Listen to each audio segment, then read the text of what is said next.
Dhe më njëherë do të vijmë me mysafirin tonë në studio që e lajmëruan pak më parë. Fondi për të drejtën humanitare e ka akuzuar Departamentin për krimet luftës në Beograd se po e zvarrit procesin kundër pjesëtarëve të policisë serbe që kryen krimin në fshatin Tërnje të Suarekës. Kjo duke i përjashtuar nga procesi avokatët e familjarëve të viktimave, që ka detyruar edhe këta të fundit që të bojkotojnë pjesëmarrjen e gjykimit. Bëhet fjalë për procesin kundër oficerëve Rajko Kozlina dhe Pavle Gavrilović, që akuzohen për vrasjen 27 grave fëmijëve dhe pleqve në datën 25 mart vitit 1999. Ndërkohë, rrjeti televiziv irakian ka njoftuar se grupi terrorist ashtu quajtur Shteti Islamik i Irakut dhe Sirisë kërkon që të rishkruaj librin e shenjtë të Islamit. Rrjeti televiziv Afak al-Irak ka njoftuar se ISIS ka vendosur që të largojë disa ajete të Kuranit, të cilat i konsideron që janë të shtrembruara, e grupi ekstremist se ka thënë se këto ajete janë shtrembruar nga disa klerek në mënyrë që të shërbejë agjendës së tyre politike apo interesave të feve tjera si krishterimi. ISIS ka premtuar që do të vazhdojë sulmin e tij ndaj Bagdadit. Ndërkohë, shteti i Indonezisë ka marrë vendim që të ndalojë fjalimet që kanë të bëjnë me ISIS-in, pasi ata si thonë janë në kundërshtim me ideologjinë e shtetit, pra ka ndaluar çdo mësim dhe ligjërat për kalifatin e vetëshpallur. Tashmë në studio kemi mysafirin ton, imamin nga Mitrovica e Kremavdiun. Përshëndetje, mirë se ardhët. Selam aleikum. Përshëndetje, wa aleikum selam, mirë se u gjeta. Hoxha, mund ndrohet Kurani? Kurani mund të ndrohet vendi, mirë po të ndryshohet Kurani është e pamundur. Dhe historia e Kuranit prej zbritjes së tij në tokë deri në ditët tona të sotme është dëshmia më e mirë se një gjë e tillë është e pamundur, edhe pse nuk përjashtohet mundësia që të ketë tendenca. Ka patur edhe në të kaluarën tendenca të natyrave të ndryshme, mirë po ne me shumë krenari dhe komoditet themi se një sure El Fatiha, për shembull, që vetëm namazet obligative e lexojmë 17 herë në ditë, njëjtën e ka kënduar i dërguari Allahut Muhamedi sallallahu alaihi wasallam, shokët e tij, ata që erdhën pas tyre e kështu me radhë. Pra ISIS-i pas ka krejt kot. ISIS-i sigurisht që e ka kot, edhe gjithë ata që përpiqen të bëjnë gjëra të këtilla. Cili është komentimi juaj për ISIS? Në të vërtetë të trumpetohet për gjëra të mëdha, për projekte të mëdha, sigurisht është shteti islam. E pastaj ajo të përpiqet ose të tentohet të realizohet nëpërmjet formave të cilat ne i shohim sot, mendoj se është një kontradikt edhe një paradoks shumë i madh. Ndërsa në anën tjetër gjithë Kurani prej fillimit deri në fund, edhe po më vika interesant që pas kanë filluar të pengojnë disa ajete të Kuranit. Gjithë Kurani, pra prej fillimit deri në fund, pastaj gjithë jeta, biografia dhe praktika e dërguarit të Allahut Muhammedit sallallahu alaihi wasallam, ashtu sikur edhe gjithë teoria islame e cila është kultivuar gjatë shekujve, është demanti më i mirë se shumë prej atyre veprimeve të cilat i shohim sot të publikuara, madje edhe të cilat reklamohen, nga se për mendimin tim ato nuk janë thjesht vetëm publikime, por kemi të bëjmë shumë edhe me reklamat, cilat mu personalisht më pengojnë tej mase, janë demanti më i mirë se ato praktika nuk janë rregull edhe nuk janë islame. Edhe të gjitha këto vrasje apo ditëve të fundit që kemi parë në portalet tona duke përfshirë rastin nga Kosova janë një gjuna. Për gjuna flet Allahu fuqiplot dhe ai është i vetmi i cili i përkufizon gjanat, janë gjuna apo jo. Mirë po, ne prej asaj që dim, duhet të themi se kur e lexojmë Kur'anin nuk mund të mos hasim në një mori ajetesh të cilat vrasjen e konsiderojnë si krim. Ndërsa Kur'ani vrasjen e formulon, vrasjen e ndaluar është fjala, vrasjen e njeriut të pafajshëm, që do të thotë se ekzistojnë disa raste shumë të veçanta, përjashtime, që konsiderohet se vrasja mund të jetë e arsyeshme. Mirë po, nuk është individi, nuk jam unë, nuk mund të jesh ti, nuk mund të jetë kushdo ai i cili e merr këtë lloj drejtësie dhe këtë lloj ekzekutimi në dorën e tij. Pra vrasja mbetet në dorën e drejtësisë. Së fundmi jeni kërcënuar dhe ju nga ISIS. Në të vërtetë unë jo personalisht janë kërcënuar shokët dhe bashkëpunëtorët e mi, e që për mua është kërcënimi drejt për drejt edhe për mua. Mirë po ato kërcënime më shumë janë reklama edhe pompozitet se sa që në të vërtetë pra do doja të mos besoja se ka diçka serioze nga kjo, edhe pse çdo lloj kërcënimi në të vërtetë nuk mund të kaloj që njeriu me indiferencë tak. Mund të më çfarë forme kanë pasur kërcënime? Mendoj nëpërmjet rrjeteve sociale më tepër ka pasur mesazhe direkte të drejtuara ndaj disa prej hoxhallarëve eminent të dëshmuar në skenën kosovare dhe atë mbash shqiptare, pra janë kolegë të mi, hoxhallarë të dëshmuar po them edhe në aspektin fetar edhe në aspektin kombëtar, për arsye se të gjithë të etiketuarit ose të apostrofuarit, më mirë të them, janë pjesëmarrëse edhe të luftës çlirimtare në Kosovë, edhe të luftrave tjera shqiptare. Kështu që kërcënimi ndaj tyre unë mendoj se është një dëshmi interesante për motivet e atyre njerëzve që qëndrojnë prapa atyre kërcënimeve dhe sa të ulta janë ato dhe sa anti-shqiptare, anti-kombëtare dhe anti-islame njëkohësisht janë. Ju hoxha keni qenë veteran në UÇK-s. Pse nuk jeni në Siri? Unë nuk kam qenë veteran i UÇK-s, jam veteran i UÇK-s. Që do të thotë kam qenë pjesëmarrës i luftës në Kosovë, patjetër. Pse nuk jam në Siri? Nuk jam në Siri për arsye se në Siri nuk është lufta ime. Në të vërtetë, unë bashkëndjej dhe solidarizohem me tërqenjen time për gjithë ato viktima të pafajshme të popullit sirian dhe përkraj fuqishëm revolucionin sirian, për arsye se ishte një revolucion fisnik i mirë, i filluar kundër një terrori, kundër një diktature e cila ushtrohej mbi atë popull. Mirë po, nuk ishte, sikur se them, lufta ime për arsye se edhe vetë populli sirian, edhe vetë udhëheqësit e revolucionit, edhe vetë dietarët e Sirisë në vazhdimsi kanë bërë apel që nuk kanë nevojë për njerëz, për resurse njerëzore, për arsye se dyndjet njerëzore, sidomos në lufta, në shumicën absolute të rasteve më tepër shkaktojnë komplikime se sa që japin për krahje. Dhe unë do të jem gjithnjë aty ku e shoh se i kontribuoj fesime, vendit tim, popullit tim, edhe njerëzimit në përgjithësi. Mirë po, nuk jam Superman as Rambo. Është raportuar se djali i ftyrët ka bërë thirrje për të shkuar në Siri, ndërkohë 10 apo 100 kosovar shkojnë për të luftuar në Siri. Është vendi ku mund të luftohet. Unë mund të garantoj një gjë, edhe nuk e them as për ta mbrojtur djalin e Myftijut, të cilin personalisht nuk e njoh, e as për ta mbrojtur Myftijën e Kosovës, mirë, por jam shumë i sigurt dhe mund të garantoj me këtë se asnjëri prej atyre çunave të cilët kanë shkuar në Siri nuk kanë shkuar si rrjedhoj e thirrjes, nëse është vërtetuar se ka qenë e thirrjes së djalit të Myftijës. Hoxha, ka shkuar dikush prej xhamatit tënd në Siri? Sa është e njohur për mua jo. Atëherë, Lavdrim Muhaxhiri është parë kohët fundit shumë në media. Ju e njihni atë prej cilës xhami ka dalë, është prej Kosovës? Unë e njoh atë nëpërmjet mediave, ashtu sikur se e njeh edhe ti, ashtu sikur se e njohin edhe shumica e banorëve të Kosovës. Në të vërtetë ai mund të ketë qenë frekuentues i xhamive tona dhe absolutisht kjo nuk e bën asnjë xhami, qoftë edhe xhamin Kaçanik ose imam nga i cili eventualisht mund të ketë marrë mësimet fillestare, nuk mund ta bëjë të ndihet keq edhe inferior ndaj kësaj. Ajo që e themi ne me shumë komoditet edhe e themi me mburrje se promovimi i islamit në trojet tona në mas të madhe, pra bëhet një islami burimor, një islami human, një islami çfarë edhe e ka zbritur Allahu fuqiplot. Nuk dua të them se thjesht ne jemi skajshmërisht paqësor në kuptimin neve kur kemi qenë të rrezikuar si kombë edhe si popull edhe si vend, ne jemi përgjigjur kushtrimet, kemi marrë pjesë në luftë, edhe lufta detyrimisht është e dhunshme. Edhe këtë unë personalisht e kam bërë me motiv fetar për të mbrojtur interesat e vendit tim. Mirë po ajo ka qenë një situatë në cilën nëse nuk vepron asisoj, atëherë ti mund të përjetosh më të keq. Hoxha, është Lavdrim Muhaxhiri produkti të ligjëratave dhe çfarë ligjërohet nëpër xhamia dhe duke përfshirë edhe juve në fakt? Sigurt ishte produkti i ligjëratave tona, atëherë ne nuk do të kërcënoheshim prej tij. Do të thotë nuk ka logjike dhe është shumë paradoksale që të konsiderohet se ndonjëri prej neve e ka frymzuar atë për të marrë atë rrugë sparë e pastaj për të bërë ato veprime të cilat i bën edhe me të cilat mburret edhe reklamohet me to.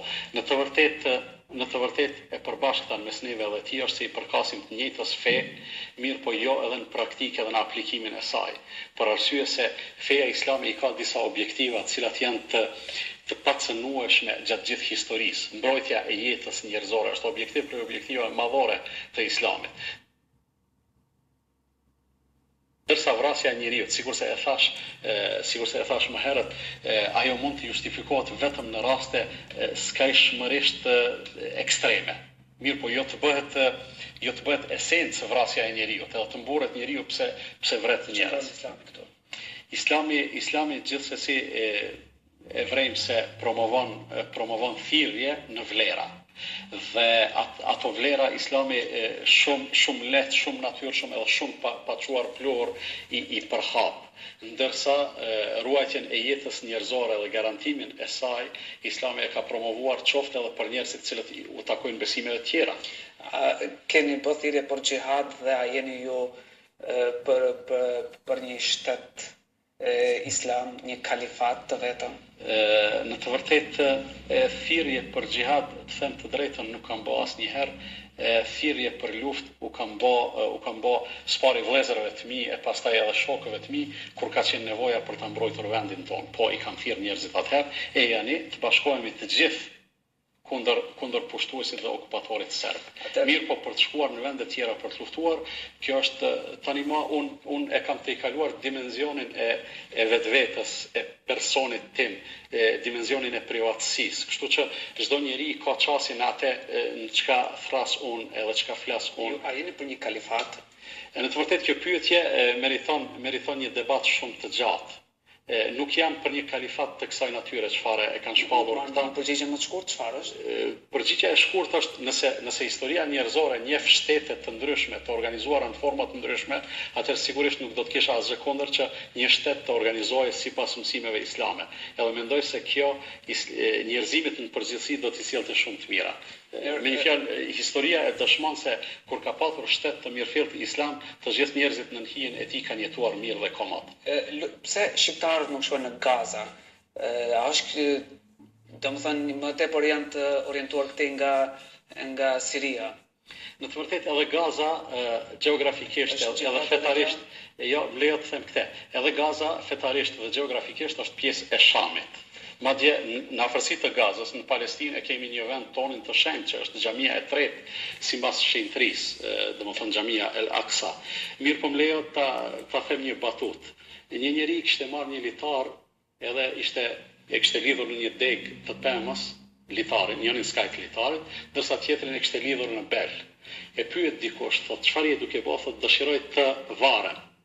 Thotë, nuk duhet ta lidhësh aty për të varur, por duhet ta lidhësh në fyt. Ai thotë, po e lidha në fyt, më ndalet fryma. Atëherë, çfarë është ekstremizmi sipas teje dhe ti ai ekstremizmi të mjekër? Nëse bartja e mjekrës është ekstremizëm, atëherë jam ekstremist. Por jam ekstremist që me 2 euro mund të zgjohem ekstremist. Pse nuk shkon se është shumë lirë? Por lirë është, domethënë të ruhet mjekra. Edhe është lehtë të bëhet mirë, po unë e bëj mjekrën për 2 arsye. Arsyeja e parë është motivi im fetar, porosi nga i dërguari i Allahut Muhamedi sallallahu alaihi wasallam. Madje trashëgimia fetare dëshmon se të gjithë të dërguarit e Allahut kanë bartur mjekra. Edhe shumë njerëz të mëdhenj që nuk është tash motivi im ky, gjatë historisë kanë bartur mjekra dhe pamja e tyre në asnjë mënyrë nuk i ka penguar të tjerët të përfitojnë nga ajo që ata kanë lënë në trashëgimi. Dhe motivi i dytë pse unë e bartë mjekrën dhe pse nuk e heq, edhe pse ky i pari është shumë i fuqishëm edhe nuk e vën diskutim këtë gjë, është që t'u tregoj njerëzve se një njeri me mjekër ditë flas sikur unë, ndoshta përshtypjen e parë ke pas ndryshe, po konsideroj se tani po sillesh më lirshëm. Jo, në fakt është e vërtetë, po mjekra jep të përshtypje dhe a do të thotë kjo që ma musliman janë këta me mjekra ose nuk janë ma musliman ata që në të vërtetë është shumë relative dhe gati e pamundur që të matet se cili është më musliman për arsye se nuk kemi të bëjmë këtu me një formë e cila e manifeston të qenit musliman. Kështu që mund të jetë një njeri pa mjekër, shumë më fisnik, më shpirtëmirë se sa ai që është me mjekër, këto janë gjëra të cilat janë tej mase relative. Edhe unë personalisht absolutisht nuk i gjykoj njerëzit në bazë të pamjes së tyre. Mirë, po insistoj që në të vërtetë fillohet nga brendia dhe esenca, shpirti të fisnikrohet, zemra të pastrohet, e pastaj me gjymtyr të manifestojmë se vërtet kemi një zemër të bardhë edhe një shpirt të mirë. Hoxha, ka megjithatë ekziston dhe jashtë rrethit tuaj që njerëzit me mjekra apo qoftë me pantolle të shkurta nuk është se kanë këtë bindje si thoni ju, domethënë. unë absolutisht nuk insistoj që njerëzit të kenë bindje uniforme, do të thotë që të gjithë të Po, mendojnë në njerëz. fakt po merre se këta mjekra dhe pantollat e shkurta po degradojnë Islamin. Në të vërtet, neve hasim përditshmërinë tonë, sidomos tash në stinën e verës, njerëz me pantolona ekstrem të shkurtër, djem apo vajza, dhe ata absolutisht nuk I pengojnë askujt. Ata nuk janë ekstrem. Po këtë dua të dëshmoj edhe unë, pavarësisht se si vishen, do të thotë absolutisht nuk e konsideroj veten se jam ekstremist. Në të vërtetë duhet ta kuptojmë edhe një gjë e cila prore është konfirmuar dhe është promovuar se njeriu ka të drejtë të zgjedhë pamjen e vet, edhe këtë mendoj se nuk e diskuton askush. Njeriu ka të drejtë të zgjedhë edhe bindjet e veta, ka të drejtë të zgjedhë edhe fjalët e veta, madje edhe veprimet e veta derisa ato nuk e cënojnë lirinë ose sigurinë e tjetrit. Dhe un kam drejtë të bëj çfarë të dua derisa nuk të rrezikoj ty. Kam drejtë të flas çfarë të dua derisa nuk të ofendoj ty. Edhe këto janë vlera të cilat nuk I ka promovuar vetëm Islami. Islami I ka promovuar gjithsesi, mirë po janë pajtuar të gjithë njerëzit e mençur të botës dhe gjatë historisë që këto janë vlera. Atëherë pse vetëm ne muslimanët ose të them më konkretisht ne fetarët të privohemi nga kjo e drejtë, të vishemi si të donë. Atëherë si të bindemi ne që mjekra dhe pantallona duke nisur nga unë dhe shumë të tjerë që ka një Islam shumë të pastër dhe të qetë.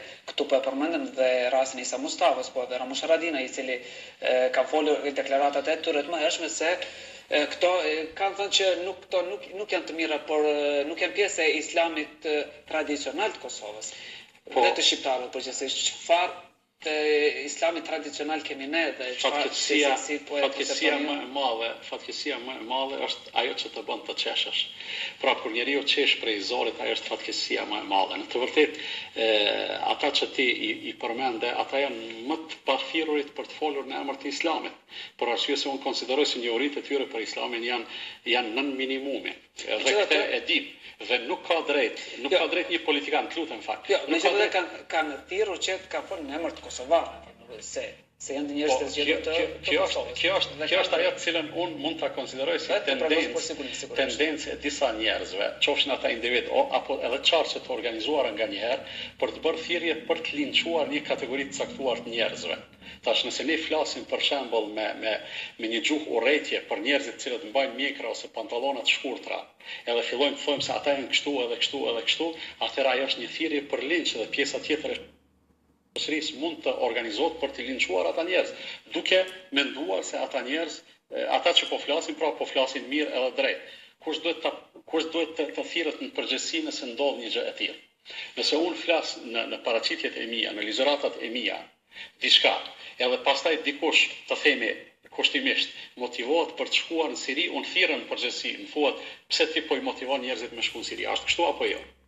Pse, për shembull, një politikan I jep vetës drejtën të flas kundër një komuniteti I cili realisht nëse kemi devijime në sjelljet e njerëzve, në çndrimet e tyre, në fjalët e tyre, atëherë ti identifikojmë ku janë devijimet. Mirë, po jo pamjen e njerëzve, mendoj se është shumë e ulët që njerëzit të vlerësohen sipas pamjes. Kjo është njëjtë sikurse dikush të diskriminohet pse për shembull është me ngjyrë.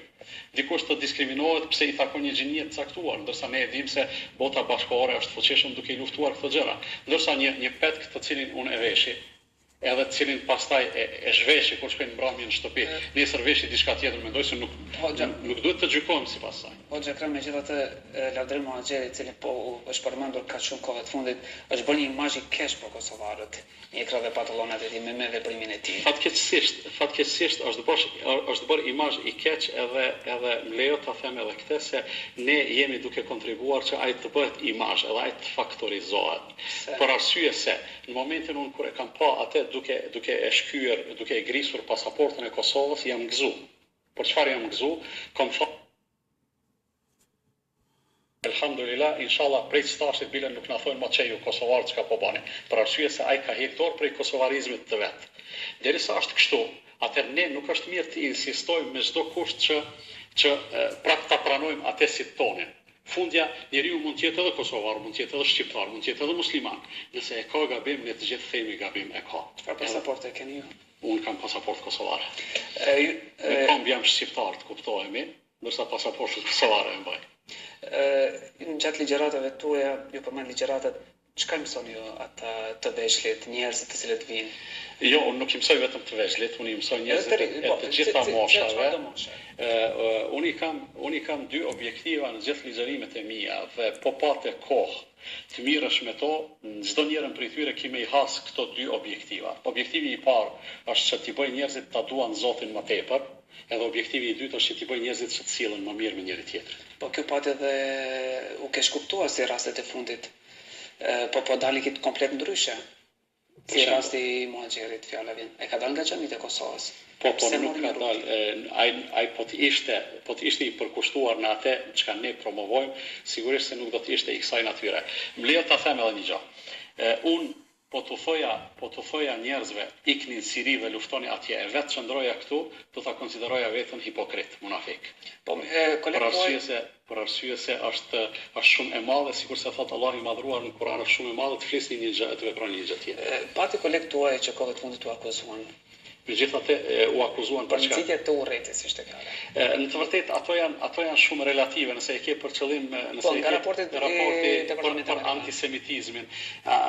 Shiqo, sot, si ishë më larkë se sot, ishte në portalet tona një shkrim interesant i një autore gjerman, i cili thot duhet të bëjmë dallimin mes antisemitizmit edhe kritikat drejtuar Izraelit. Ne të vërtetë unë edhe shumica e kolegëve të mi, edhe njerëzit në përgjithësi, madje edhe njerëzit që nuk janë ndoshta shumë fetarë në Kosovë, hasëm e vërejtëm se njerëzit solidarizohen me viktimat e pafajshme të cilat u shkaktuan nga agresioni izraelit në Gaza. Edhe njerëzit tonë kanë folur në këtë drejtim, edhe kur e kritikojë unë agresionin edhe dhunën e cila përdoret pa vend ndaj civilëve, do të ishte e padrejtë që unë të kualifikohem si antisemit. Për arsye se unë si musliman nuk ka mundësi të jem antisemit. Sparit duhet të them se semit nuk janë vetëm izraelitët, semit janë edhe arabët. Pastaj njeriu në asnjë mënyrë nuk bën ta kritikoj ose ta nënvlerësoj tjetrin për shkak të një gjëje të cilën ai nuk e ka zgjedhur. Përkatësinë tonë etnike, ngjyrën, racën, gjuhën, pamjen, gjinin, asnjëri prej neve nuk i kemi zgjedhur, andaj për këtë arsye as nuk mund të çortohemi as të lavdrohemi. Jo nuk keni qenë përfshirë, emri nuk ka qenë përfshirë nga në listën e Departamentit Amerikan. A keni pas ju më herët me Amerikanët? Ka një punë, keni pas punë me Amerikanët? Shpesh e ndajmë të njëjtin qiell. Jo, në të vërtetë kemi pasur që fluturoni shumë, u thoni shumë gjithandej. Jo, elhamdulillah, unë jetoj si çdo qytetar i rëndomtë i Kosovës, edhe ndi veten shumë komod edhe shumë mirë që jetoj në këtë formë. Më lejo të them për raportin e fundit për liritë fetare. Kur e lexova, me të vërtetë u zhgënjeva për arsye se nuk i takonte nivelit amerikan. Njeriu e fiton përshtypjen sikur me e passhkruar dikush prej këtyne që sillen tek ne, edhe që i dëgjojmë shpesh madje edhe në mediat tuaja u jepni bukur hapësirë atyre njerëzve për nga retorika, për nga përmbajtja, vërtet e pash se domethënë ashtu kishte formulim. Pasi mendova në veten time erdha një përfundim që mund të jetë edhe i gabuar, mirë po thash ata që e kanë përpiluar këtë raport janë ndikuar prej reformatorëve të kësaj natyre. Unë vetë personalisht e kam pas njëherë një bisedë me amerikanët, me këforin amerikan konkretisht, edhe një prej pyetje që më bënë thanë pse ne kemi informacion që ti je i involvuar në aktivitete anti-amerikane. Unë i thash, ju, sikur edhe çdo kush tjetër, promovon atë të vërtetën e pamohueshme se njeriu është i pafajshëm derisa të mos vërtetohet fajësia e tij. Dhe ju derisa deklaroni kësaj, derisa më pyesni në këtë formë, atëherë ju keni problem me informatorët tuaj. Ata që u kanë thonë se unë jam i këtij, ju kanë gënjur edhe fatkeqësisht ju keni rënë në manipulimin e tyre. Një gjë të cilën nuk do duhet ta lejoni. Megjithatë hoxha lista ose që dolën këta emrat nga Departamenti Amerikan duke se ka zbut pak edhe qëndrimin e disa kolegëve të quaj, domethënë, po ndoshta edhe quaj ndaj kërshë amerikanëve. Jo, në të vërtetë unë tash mund ta bëj edhe një kërkesë sfiduese për ty personalisht. Gjeje para daljes së këtij raportit, edhe para kur dush, gjeje një citat në fjalimet e mia se unë kam përdor retorik anti-amerikane. Retorika ime mund t'jetë anti... Ka pas disa tjerë. Nëse ka pas disa tjerë, se cili përgjigjet për veprimet e veta. Dua të them se ajo përgjegjësia kolektive mendoj se është një gjë, është një mentalitet i tejkaluar dhe nuk është në rregull që njerëzit të ngarkohen me përgjegjësi kolektive. Përveç kësaj, nganjëherë retorika mund të jetë edhe do të thotë njeriu të flas atë që ndoshta nuk e ka për qëllim. Flet njeriu nga mlefi dhe me këtë nuk dua të arsyetoj askën. E sidomos kur njeriu është figurë publike, ai duhet të jetë tej mase i matun se çfarë po flet. Mirë, po ndodhin nganjëherë gjëra të cilat do të thotë fliten rrethana të caktuara që përbojnë tejkalime. Gjithsesi, mirë, po nuk është se patjetër është ndonjë devijim i madh. Edhe pse njeriu duhet të ketë kujdes se çfarë po flet. A kish mund me u praktiku islamin lirshëm pas intervenimit amerikanëve prej 99 sikur mos të ndërhynte. Domethënë pa intervenimin amerikan. Sikur mos të ndërhynte. Pa. A do të mundej? Nuk e di. Nuk e di a do të mundej. Mirë, po jam shumë i bindur se Allahu i madhruar ka dashur që intervenoj NATO-ja në krye me Shtetet e Bashkuara të Amerikës dhe ne jemi këtu ku jemi sot. Sikur të ishte ndryshe, prap hipotetikisht po themi, sikur të ishte ndryshe, kam një bindje të fortë se gjërat do të ishin ndryshe në kuptimin negativ. Sigurisht do të kishte më tepër viktima, ndoshta edhe me forcat vetanake do të çliroheshin ndonjë ditë nga fundra serbe. Mirë, po sigurisht kostoja do të ishte shumë më e madhe. Megjithatë ka bindje tek popullata se njerëzit me mjekra dhe me pantallone të shkurta paguhen nga dikush. Sa qëndron kjo? Njeriu në përgjithësi vrapon pas pagesave. Edhe ti që e bën punën tënde paguhesh, ashtu. Por unë dalloj, sigurisht.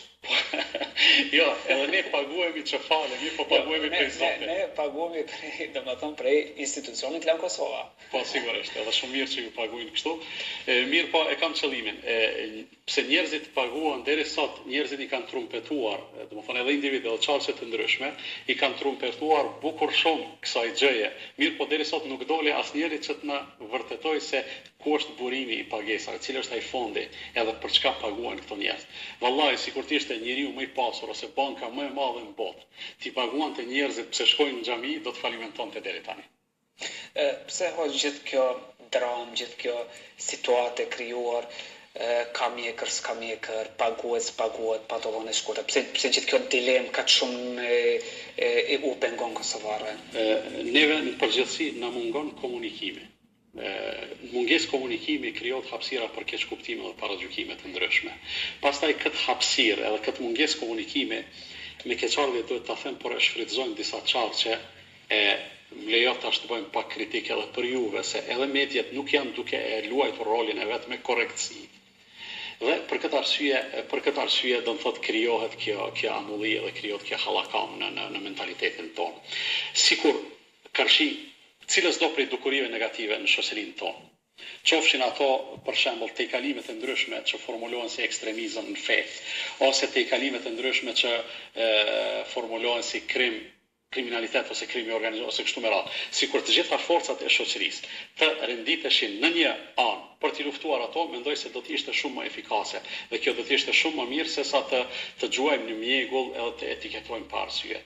Atëherë mesazhi juaj, domethënë, është që shqiptarët, gjithandaj kosovarë, shqiptarë përgjithësi, të mos në Siri, të mos shkojnë në Irak, në Afganistan, Pakistan, gjithandaj ku ftohet. Sigurisht që mesazhi im është që njerëzit tanë, posaçërisht rinia, të mos shkojnë për të luftuar atje ku nuk janë luftat tona. Po, është vërtet se në Siri janë vëllezërit, në Irak janë vëllezërit tanë, ne bashkëndijmë për fatkeqësitë e tyre. Komplikon edhe më tepër revolucionin e tyre edhe absolutisht nuk është kurfar ndihmese. As për ata që gjoja u shkohet në ndihmë, e as për neve që shkojmë për të ndihmuar. Hoxha, na vjen shumë mirë që bisedojmë për këtë temë sot dhe na krijohet një përshtypje e mirë që edhe unë, po edhe shumë të tjerë, ne kemi nevojë që të kemi njerëz të cilët të njohin thellësisht fen dhe të marrin idetë apo koncepte në mënyrë shumë reale, jo siç na paraqiten. Ne ju falenderojmë edhe një herë dhe uroj që takohemi në edicione tjera të ardhshme për ndonjë temë tjetër. Ishte kënaqësia ime që bashkë biseduam në këto çaste, sigurisht që sikur se thash komunikimi zgjedh shumë probleme. Hoxha Ekrem Abdiu, imam nga Mitrovica, ishim sot këtu në studio Zonjës Zotëri. Ne këtu do të përfundojmë edicionin për sot të Info Magazinës. Do të ritakohemi nesër në orën 20.